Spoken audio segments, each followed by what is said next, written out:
جو 8 فروری کا جو الیکشن جس طرح چوری کیا گیا تھا، اور جو اس موجودہ رجیم اور پاکستان کی بنیادوں کی جو جو جو جو ابھی حالات اس دن پہیا جام ہڑتال ہوگی، شٹر ڈاؤن ہڑتال ہوگی، اور اس سے پہلے حسین یوسف زئی صاحب، اس سے پہلے جو ہے آپ مختلف جگہوں پر بلکہ ڈسٹرکٹ لیول پر آپ احتجاج شروع کریں گے. پورا لاہے عمل ہمارے سامنے موجود ہے.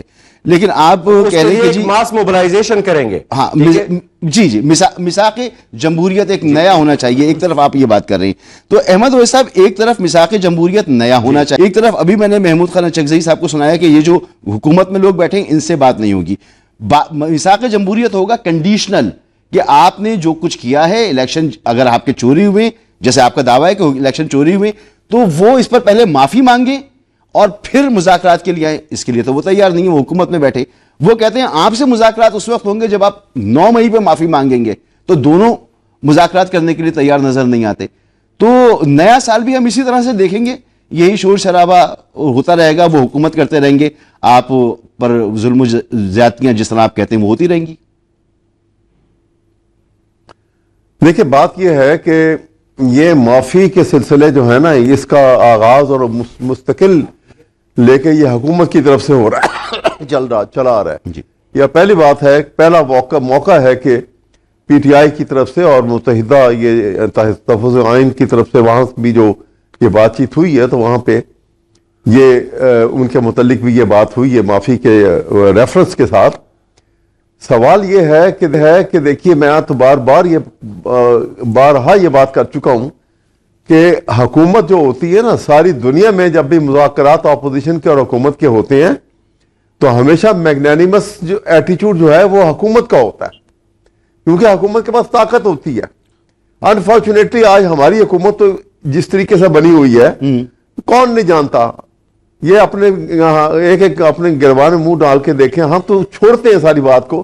خدا کے لیے مذاکرات کے لیے آؤ، پاکستان بڑے خطرے میں ہے، اور بیٹھو. اور اس کا طریقہ کار یہ نہیں ہوتا کہ آپ نے ایک ایوان میں کھڑے کھڑے اعلان کر دیا کہ آؤ جی باتیں کرنے کے لیے ہم تیار ہیں. باضابطہ طریقے کے ساتھ آپ ٹی او آر بنائیں، آپ ان کو دعوت دیں اور دیکھیں مذاکرات شروع ہوتے ہیں کہ نہیں ہوتے. سر مذاکرات کیسے شروع ہوں گے سر؟ میں یہی تو جاننا چاہ رہا ہوں. میں صرف آپ سے اپنی کلیئرٹی چاہ رہا ہوں کہ سر، جب محمود خان اچکزئی کہتے ہیں کہ میں ان سے مذاکرات نہیں کروں گا، یہ لوگ کہتے ہیں مذاکرات کرو، میں چوری کرنے والوں سے مذاکرات نہیں کر سکتا، یہ ہو ہی نہیں سکتا. وہ بھی نہیں کرتے، عمران خان بھی نہیں کر سکتے. جب دونوں ہی نہیں کر سکتے مذاکرات، تو آپ کس مذاکرات کی بات کر رہے ہیں؟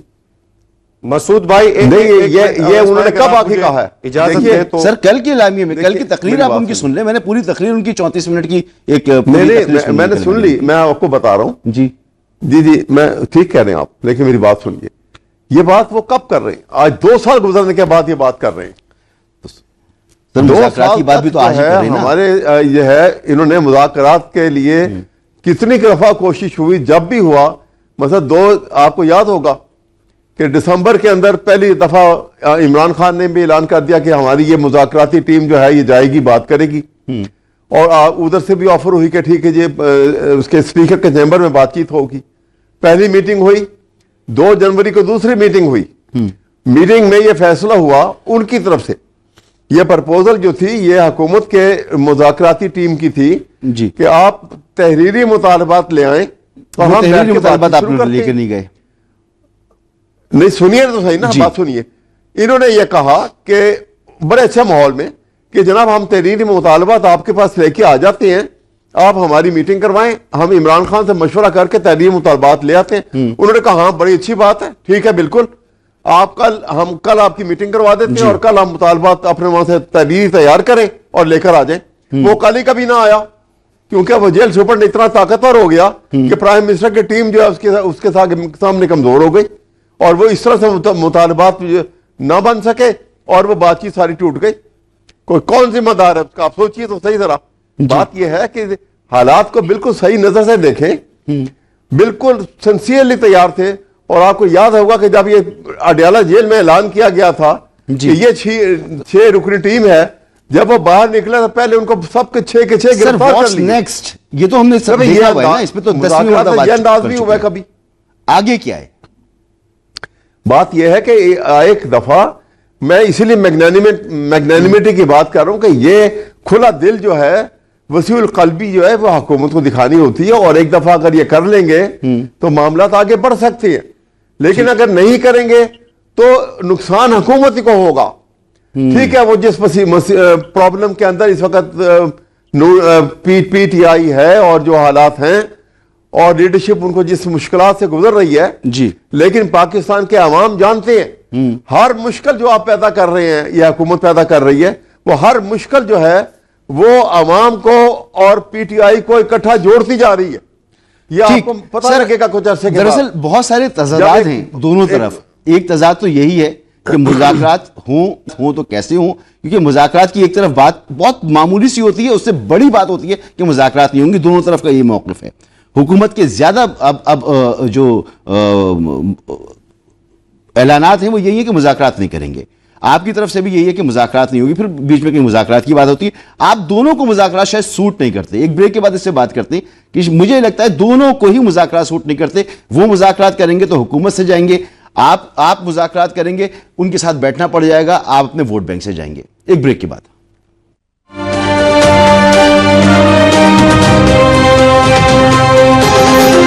Welcome back. بریک سے پہلے احمد اویس صاحب نے میگنینمٹی کا ذکر کیا کہ حکومت اپنی عظمت ظرف کا مظاہرہ کرے.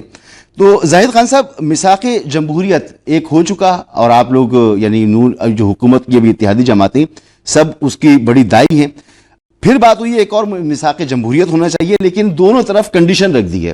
اگر مگر کے بعد بات ہوتی ہے کہ جی میثاق جمہوریت ہونا چاہیے, تو وہ جو کنڈیشنز ہیں وہ معاملات کو آگے بڑھنے نہیں دے رہی. اب سوال یہ اٹھتا ہے کہ آپ لوگوں سے یعنی حکومت سے مذاکرات کرنے کے لیے جب یہ حکومت کوشش بھی کرے تو ان کے حامی ان کو اس بات پر آمادہ نہیں ہونے دیتے.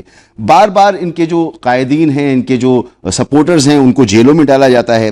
ایک سائیکل آف ارسٹ ہے جو دیکھنے کو ملتا ہے. اب یہ جمہوری قوتیں جو ہے سیاست کو ذاتی دشمنی تو نہیں بناتی, لیکن یہاں پر ایسا لگتا ہے کہ حکومت انصاف دینے کے لیے قانون کو استعمال نہیں کر رہی, مگر بلکہ انتقام کے لیے شاید استعمال کر رہی ہے. تو اس تاثر کو تو ختم ہونا چاہیے کم از کم بات چیت کے لیے. شکریہ. ایک تو یہ کہ دو تین باتیں ایسی ہوئی ہے کہ جس میں ایک تو آپ نے کہا تھا کہ پیپل پارٹی مسلم لیگ نون, پیپل پارٹی مسلم لیگ نون صرف نہیں ہے, حکومت میں اس وقت 6-7 پارٹیاں ہیں. جی جی, آپ کو پتہ ہے پی ایم بھی ہے, جی جی, کاپ لیگ بھی ہے, باپ بھی ہے, بہت سارے پارٹیز ہیں. قابل ذکر تو یہی دو ہیں. کسی کو بھی نہیں بلایا. ہاں, میں ویسے بات کر رہا ہوں کہ کسی کو بھی نہیں بلایا, خیر یہ ان کی مرضی تھی. ٹھیک ہے. دوسری بات یہ ہے کہ احمد اویس صاحب کی جو بات ہے وہ کہتا ہے کہ جی مذاکرات شروع ہوئی تھی, ناکام ہو گئے تھے. آپ کو یاد ہوگا 2018 میں RTS جب بیٹھ گیا تو اس وقت بھی احتجاج ہوا تھا بہت زیادہ, اور اس پہ ایک کمیٹی بنی تھی جس کا سربراہ پرویز خٹک صاحب تھے, پی ٹی آئی نے بنائی تھی. آپ کو پتہ ہے کہ 3-4 سال میں اس کی ایک میٹنگ تک بھی نہیں ہوئی تھی. تو کیا ہم یہ بیٹھے کہ جی اس میں تو میٹنگ نہیں ہوتی, اس سے ہم بھی میٹنگ نہیں کر رہے. اور جہاں تک آپ نے بات کی ہے, دیکھیں اس وقت اگر صورتحال جو پی ٹی آئی کی لوگوں کا ہے تو وہ جو 9 مئی والا واقعات ہے اس پر ان کو سزا ملتی ہے, اس کے علاوہ تو اور کوئی نہیں ہے. آپ کو یاد ہوگا لیکن اس نے پچھلی حکومتوں میں جس طرح یہ امان رانا ثناء اللہ کے ساتھ جو کچھ ہوا ہے, آپ خاکانہ بھائی جتنے بھی تھے سب کو جیلوں میں ڈالتے رہے. تو یہ کیا اس سے مسائل حل ہو گئے؟ مسائل حل نہیں ہوتے. مسائل دیکھیں, ابھی آپ میں پھر وہی بات کر رہا ہوں کہ رانا ثناء اللہ اس وقت ایک موزون آدمی اس لیے ہے کہ وہ پولیٹیکل ایڈوائزر ہے پرائم منسٹر کی. وہ جو بات کرتے اس کو اہمیت دے. وہ کہتا ہے کہ مذاکرات ہونی چاہیے اور مذاکرات ہم کرتے ہیں. تو پھر ان کی بے کی, لیکن اگر دوسری طرف آپ یہ کہیں کہ بھئی یہ چور ہے, اس کی جیب میں چوری کی کاغذ ہے, ہم اس کے ساتھ کیا بات کریں گے, تو پھر آپ مجھے بتا دیں پھر کیسے بات ہوئی. میں حکومت کے فرض بنتا ہے, اس میں کوئی شک نہیں. سر میں مان لوں آپ کا آرگومنٹ, میں مان لوں, آپ سے اختلاف نہیں کر سکتا, آپ میرے سینئر ہیں, آپ میرے بڑے. مگر سر جب عمران خان سے ملاقات کے لیے کے پی کا سی ایم کہے کہ جی ملاقات کرا دیں, اور وہ کہے میں پوچھ کے بتاؤں گا, اور وہ پھر اس کا جواب ہی نہ دیں, تو پھر سوال اٹھتا ہے نا کہ رانا ثناء اللہ کی بات پہ کون اعتبار کرے گا اس حالات میں؟ سنیں, اگر سی ایم نے یہ بات کی تو سی ایم جب آپ میٹنگ بلاتے ہیں پھر اس کو اس میں جانا چاہیے, ادھر بات کرنی چاہیے. آپ ایک جرگہ ہوا تھا, اس جرگے میں گیا تھا مسلم لیگ نون کی طرف سے, اور یہ آپ جو صوبائی اسپیکر ہے ہماری اسمبلی کا پختونخوا کا, اس نے بلایا تھا, اس میں چیف منسٹر تھا, اور میں نے ان کو یہی کہا تھا. اس میں جو ایک اعلامیہ جاری ہوا, اس اعلامیہ پہ عمل کرنا تو وہ عمل نہیں ہو سکا. اس لیے نہیں ہو سکا کہ پاک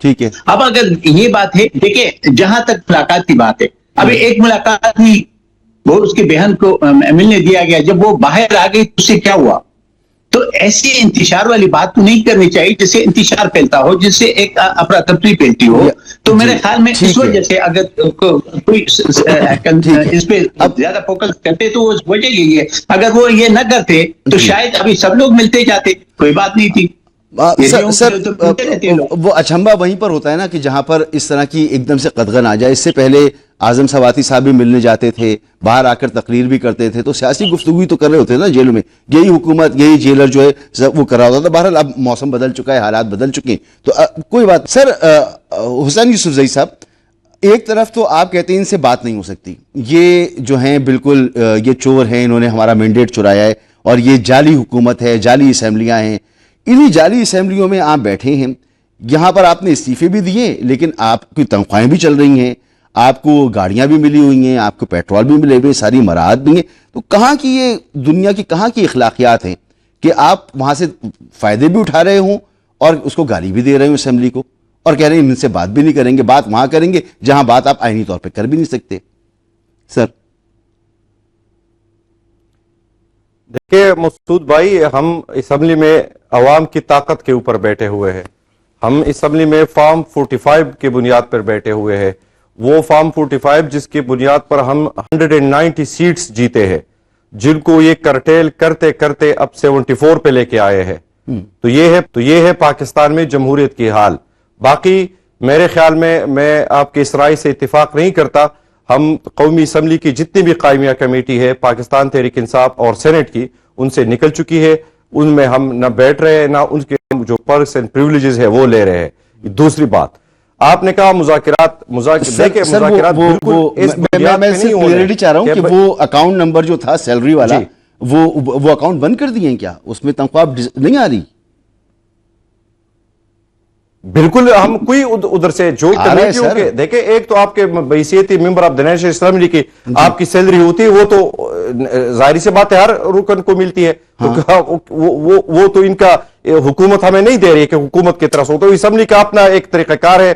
فائنینشیل سر امریکہ سے تھوڑی آ رہی ہے, ہمارے ٹیکس کے پیسوں کا ہمارے اوپر احسان نہیں ہے, اور ہم عوام کی نمائندگی کر رہے ہیں لیجیٹیمیٹ پوزیشن سے. ایسے تو نہیں ہے کہ ہمیں خیرات میں ہمارے اوپر سیٹیں بانٹ گئی, ان کی کیا لیجیٹیمیسی ہے یہ خود بھی جانتے ہیں. حسین صاحب ان کی لیجیٹیمیسی پر تو آپ نے سوال اٹھا دیا. میرا سوال مجھے کاؤنٹر کر لینے دیجیے, ایک سوال کر لینے دیجیے. وہ تو ہم نے اٹھا لیا کہ یہ ان کی کوئی لیجیٹیمیسی نہیں ہے آپ کہتے ہیں. آپ مجھے بتائیں نا کہ یہ جو تنخواہیں وغیرہ یہ ساری چیزیں چل رہی ہیں, اب دیکھیں کرتے کرتے وہ چیز ہی نکل گئی جو میں آپ سے پوچھنا چاہ رہا تھا. اب چلیں بہرحال سوال یہ کہ وہ تنخواہیں بھی آپ لے رہے ہیں, باقی چیزیں بھی کر رہے ہیں, اور برا بھلا بھی. بحیثیت قومی اسمبلی زاہد خان صاحب سینیٹر رہ چکے ہیں نا, تو کیا ان کو گورنمنٹ پے کرتی تھی؟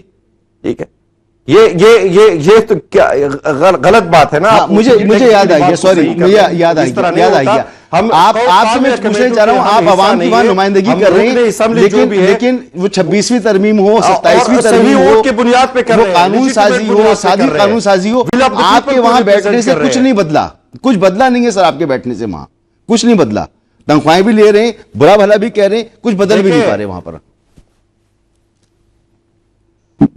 جتنی اپوزیشن کی دیکھیں آپ دیکھیں نا, آپ اپوزیشن کی سائز کو, یہ 96 اس اسمبلی میں ہم بیٹھے, آج اس کی پوزیشن کو وہ کرٹیل کرتے 74 پہ لے کے آئے. اب مزید ہمارے کیسز ایم این ایس کے ادھر موجود تھے, پھر بھی اس کے باوجود جتنا بھی ہم سے ممکن ہو سکا ہے ہم نے بھرپور اپوزیشن اسمبلی کے اندر بھی کی ہے, باہر بھی کی ہے. میں تو اب سر جس طرح سے آپ چل رہے ہیں نا حسین بھائی, آپ جس طرح سے چل رہے ہیں, آپ یقین کریں ایک دن ایسا آئے گا کہ ایک سیٹ بھی آپ کی عوامی نمائندگی کی یہ آپ کی ایک سیٹ بھی نہیں چھوڑیں گے. جس طرح سے آپ چل رہے ہیں, آپ خود نکل جاتے تو اچھا تھا, یا آپ کو اسی طرح سے نکالیں گے, اور آپ کی پاور کم ہوتی چلی جا رہی ہے.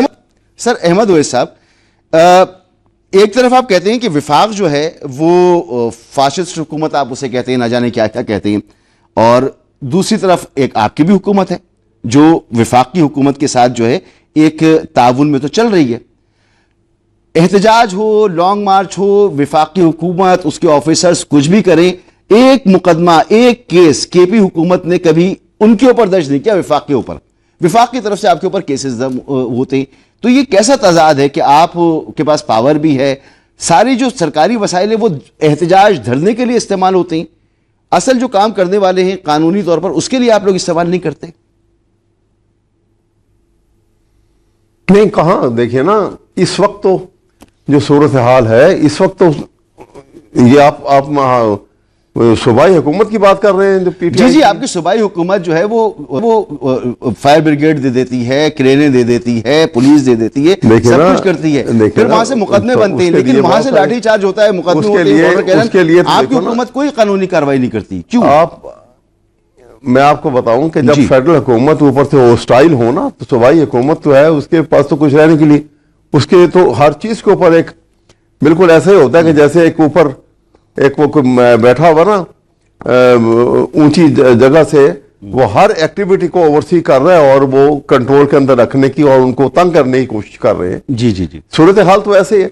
دیکھیے اب وہ احتجاج نہیں کریں گے. سر مجھے پڑے گا احمد اویس صاحب، ایک بریک لیتے ہیں.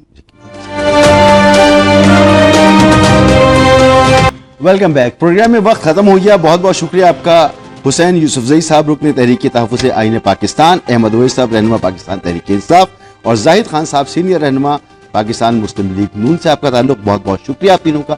مجھے دیجیے کل تک کے لیے اجازت. اللہ حافظ.